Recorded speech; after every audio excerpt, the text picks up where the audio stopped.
Cientistas afirmam que a Islândia era uma região entre a Groenlândia e a Escandinávia, com mais de 600 mil quilômetros quadrados, mas que agora está debaixo d'água. A Terra era uma grande pizza com todos os continentes conectados uns aos outros milhões de anos atrás, também conhecida como Pangeia. A região do Atlântico Norte que conhecemos hoje era terra seca entre 335 milhões e 175 milhões de anos atrás. Por muitos anos, cientistas e geólogos presumiram que o Oceano Atlântico Norte nasceu quando a Pangeia começou a se dividir há cerca de 200 milhões de anos. Com vulcões na região onde fica a Islândia, o país surgiu há apenas 60 milhões de anos, quando se separou de todas as outras terras. E assim como uma grande pizza, a Terra se dividiu. Muitas das terras se dividiram em pedaços grandes e pequenos, criando os continentes que conhecemos hoje. Mas essa nova teoria sugere que o resultado da divisão de Pangeia deixou de fora algumas terras que se estendiam por cerca de 320 quilômetros. E há cerca de 10 milhões de anos, esse pedaço de terra submergiu nas águas dos lados oriental e ocidental, deixando de fora apenas a ponta de terra que agora é a Islândia. Quando as placas tectônicas se movem, elas se esfregam umas nas outras, dando forma à nossa paisagem atual, tudo graças ao manto. Essa nova teoria radical vai contra tudo o que está escrito nos livros de história e o que os cientistas têm estudado. Eles começaram a balançar a cabeça, atraindo muito ceticismo e crítica. Mas, ao analisar o fundo do oceano sob a Islândia e a crosta terrestre, podemos supor que essa ideia não é absurda.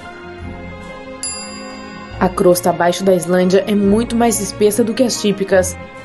A crosta oceânica é composta de rochas derretidas únicas em comparação com as crostas terrestres, onde vivemos, e é muito mais densa.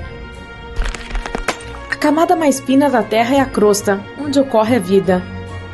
É essencial para a água, cultivo de alimentos, coleta de recursos naturais e minerais e para respirar oxigênio. Ela afunda, mas logo acima do manto da Terra. Ela também se revigora, uma vez que é constantemente reciclada no manto e volta para cima. É por isso que as rochas na crosta oceânica têm cerca de 40 km de espessura, em comparação com apenas 8 km em qualquer outro lugar. Isso também é razoável, visto que está em um ponto de acesso para vulcões. Levantamentos magnéticos do fundo do oceano mostram camadas de crosta derretida em padrões de listras.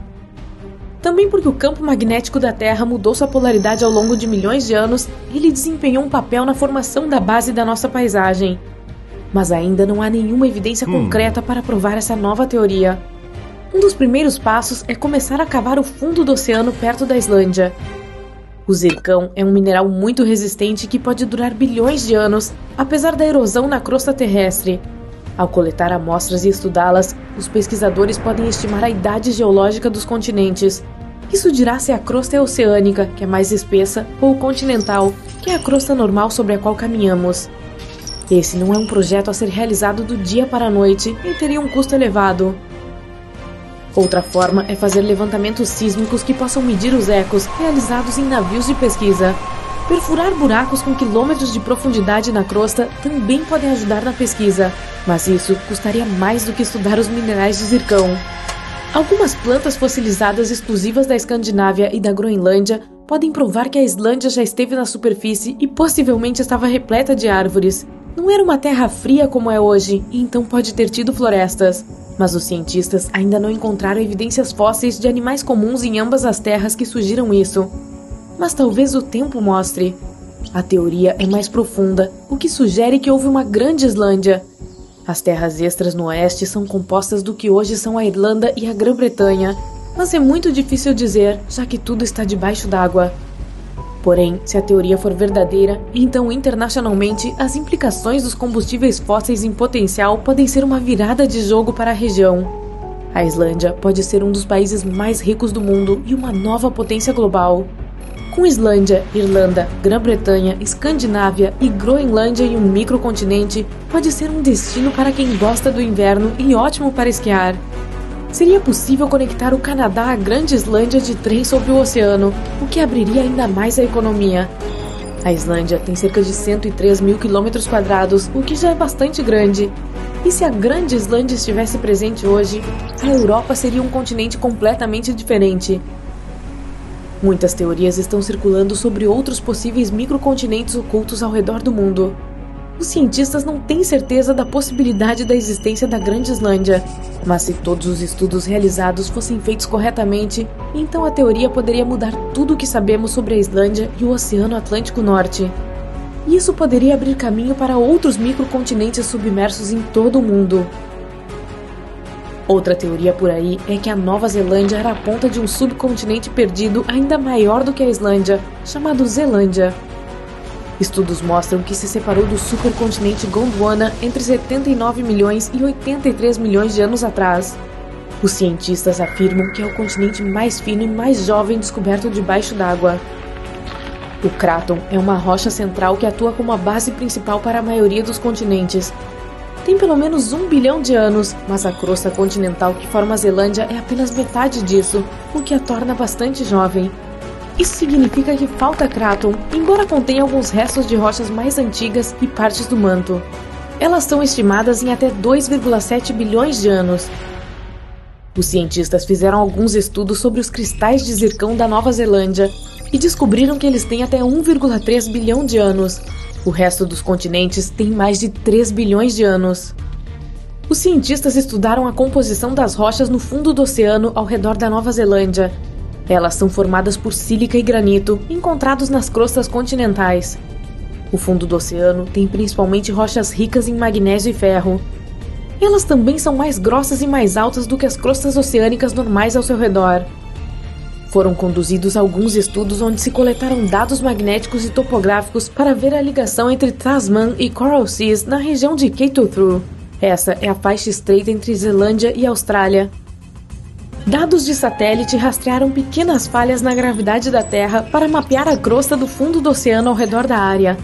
Foi vista a massa que forma a Zelândia bastante visível e quase do tamanho da Austrália. Mesmo que os sinais estejam lá, isso não prova nada. É possível que haja um monte de microcontinentes que se separaram quando a Austrália se libertou de Gondwana. Naquela época, o supercontinente era formado pela América do Sul, Antártica, Austrália, Zelândia, Arábia e o subcontinente indiano.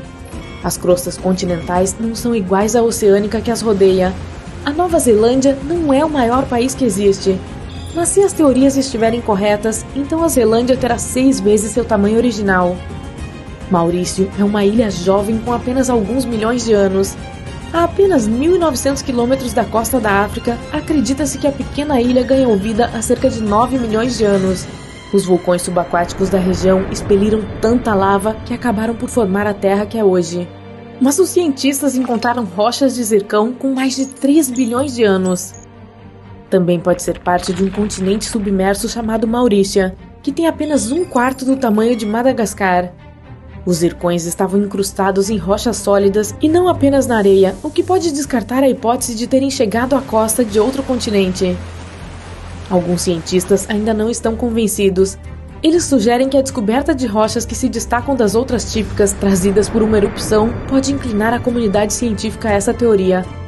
Mas, assim como a Islândia poderia ser parte da Grande Islândia, Maurícia já foi chamada de Rodínia, que consistia na Índia e Madagascar. As teorias sugerem que Maurícia estava coberta de água quando a Índia se separou de Madagascar há cerca de 85 milhões de anos.